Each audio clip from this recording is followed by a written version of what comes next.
beauties, welcome back to my channel.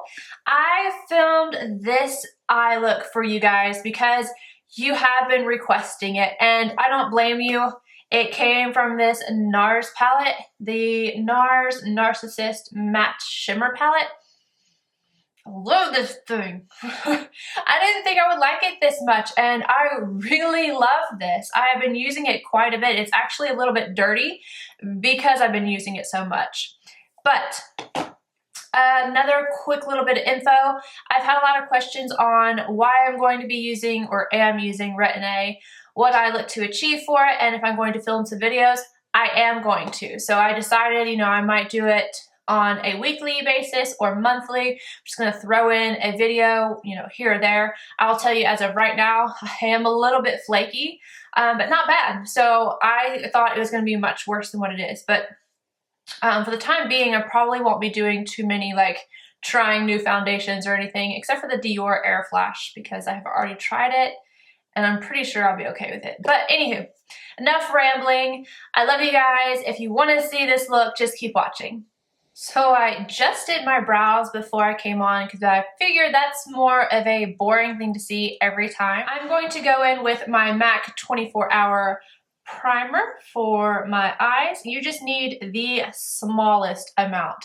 I'll get it on my finger, then I'll put it on both sides and blend it out. Now going into the palette, mine I had to blow it off and get it cleaned up because I've been using it so much. I'm going to grab this lighter shade right here. Not going to try with these words. You know how I am about that. And I'm going to pack this right over top of that primer so that it helps to set it. And I'm going to use a MAC 227. I have new brushes, you guys. I want to use them so bad, but I have a video about to come out on them. So I'm like, just hold it. You can get through it.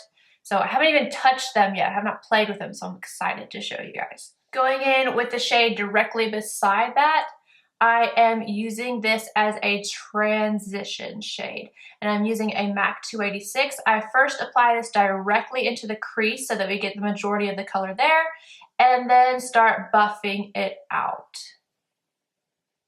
And I always like to connect this area right here and make a V on the outer edge so that nothing gets lost. We have a nice seamless look when it wraps around the eye. Same brush, going in with the shade directly to the right of the last one we used and placing this directly into the crease first. So going in windshield wiper motions directly into the crease. And what I love about this brush is that it's thicker at the end and more tapered at the center, so I can really get a nice precise application of this. And then I'm going to start working it upward. So not too far out. We don't want to cover up the transition shade, but I do want to blend it a little bit upward. Again, still making sure we're connecting right here. Moving one shade over to the right again. Make sure we tap off the extra on this one because it is a dark shadow. I'm placing this right into the outer corner. You can do this easily by just placing the brush and wiggling, so you're not doing a whole lot of movement, and that way you can get the majority of the product right where you want it.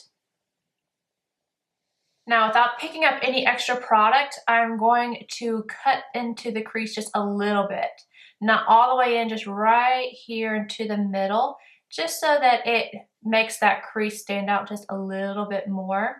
But do not blend that upward. With a MAC 239, I am picking up that light bluish gray shade on the bottom left-hand side, and I'm going to pack this on the middle portion of my lid. So put the majority of the color right on the middle and then slightly tap over that darker color so you can blend them together. And make sure you're going all the way up to your crease, but no further.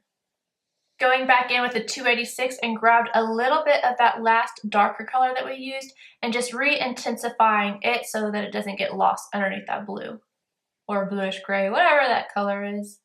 Now before I go in for my next shade, I'm going to grab a little bit of Too Faced glitter glue on this MAC 228, just a very small definer brush.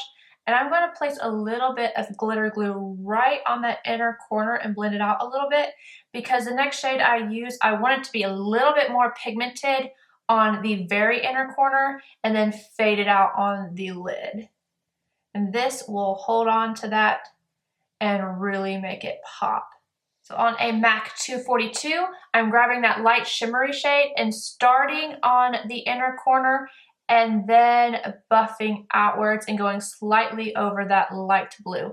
And I'm going to put a few applications of this because I want it to be pretty pigmented on that inner corner. Well, pretty pigmented for a light shadow. And then I went and got a ton of fallout because I completely forgot to tap off my brush. So tap off your brush, and I'm going to sweep this off and then cover it up with a little bit of powder, and I'll be back. Thank heavens for the Laura Mercier translucent setting powder because that really helped me out. But if you tap off your brush, you shouldn't have that issue. I cannot even believe I just did that. Wipe off your 242 and go back in with that original shade, the real light bone colored, and put this right underneath the arch of your brow and blend it out. Now before I start on the lower lash line, I am going to do winged liner because I'm going to do something I don't typically do and I'm going to switch it up a bit. So winged liner or liner of your choice, and let's do this. I'm using e.l.f.'s black cream liner on a Nars 47 brush. You guys know this is my jam. I'm going to go in and do my wing first. Now, I go more outward with my wing, and that's because of the shape of my eye when I look directly at you. I have a crease right here, so if I go more upward, I just lose the wing altogether. So just pay attention to your eye shape. Now that I have my line there, I'm going to do the entire eyeliner on the lid and then connect the wing.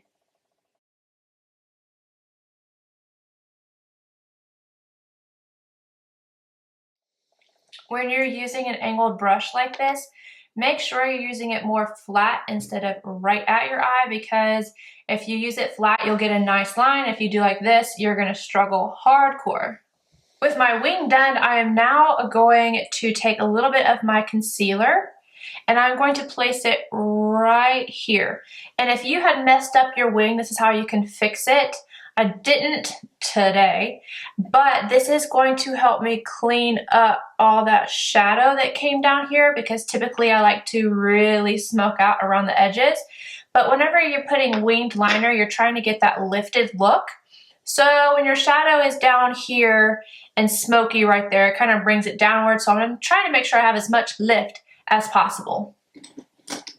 So I'm going to take a MAC 248.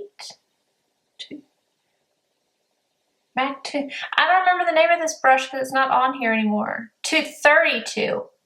So no, 252. So my favorite is the 242 and this one's the 252. It's just a bigger version of the 242. And I'm going to clean up that shadow. And now I'm going to finish my lower lash line. So I am going to take a mixture of these two shadows because this one's a little too light and this one's a little too dark. So I'm going to kind of mix them and put them from the outer corner to the inner corner. But don't bring it down too far because, like I said, I want this to be a lifted eye look. Tap off the extra.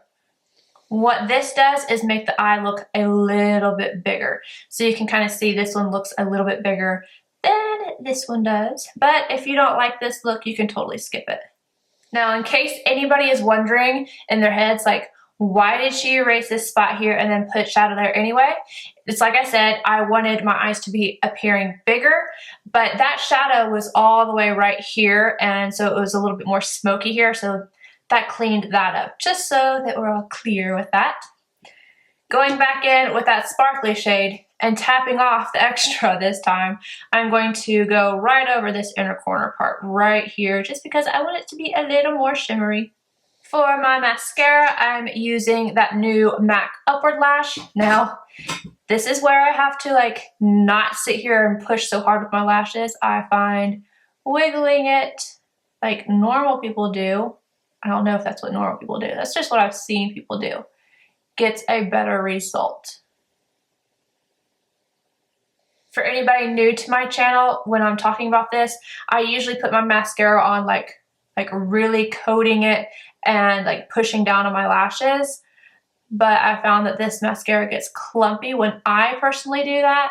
So I found that doing it this way is easier, and I actually like the mascara when it's like this. I've got my mascara on, and I'm going to go off camera and put these guys on. These are the Revlon Defined Featherlight Technology Lashes. They are D63. These are so pretty. And yeah, I don't feel like struggling today. So I'm just gonna pop these guys on and I'll be right back. Aren't they just so pretty? I love these lashes. But anywho, I am going to do my blush. And for that, I'm going to use MAC's Gingerly, no shocker here. Using a MAC 129 to apply this. Pressing it into the skin. If you press, it's going to last longer. Oh, and I do already have bronzer on. I had bronzer on the whole video, and that was Nars Laguna. That brush actually kind of hurt my face. Like you said, I'm using that Retin-A, whatever that stuff is. And brushes have been hurting my face lately, so again, I've got new brushes and I know they're really, really soft, so I will be using those ASAP. This guy is really soft, but it is limited, I'm sorry. This is the guy that came with the MAC Wash and Dry. This is the 125 Special Edition, and I'm going to use the Marc Jacobs Light Filtering Powder. Yeah, it doesn't light filter, but whatever, it's pretty. And I'm going to use this to contour just a little bit, and I'm putting it over my blush instead of under because I want to see it a little bit more, because this contour is a little lighter than some of my other ones, which I do like it. And this brush does not hurt. Blend, blend, blend. And I'm skipping the highlighter today because, like I said, my skin is pretty dry right now. I had to put on a ton of moisturizer, and I still don't have a glow. So I'm going to skip the highlight because I don't want it to accentuate how dry I am. But you guys can do that. And I'm going to move on to lips. I'm going to use MAC's Yash. This is a pro item. You can get it online. You just can't get it in the stores. Unless you have a pro store. I think you can get it at a pro store. And I do already have my Prep and Prime lip on from MAC. If I don't want to use a lip liner, I don't show this all the time, but I will use a lip brush and hold it on the side and get a really clean line.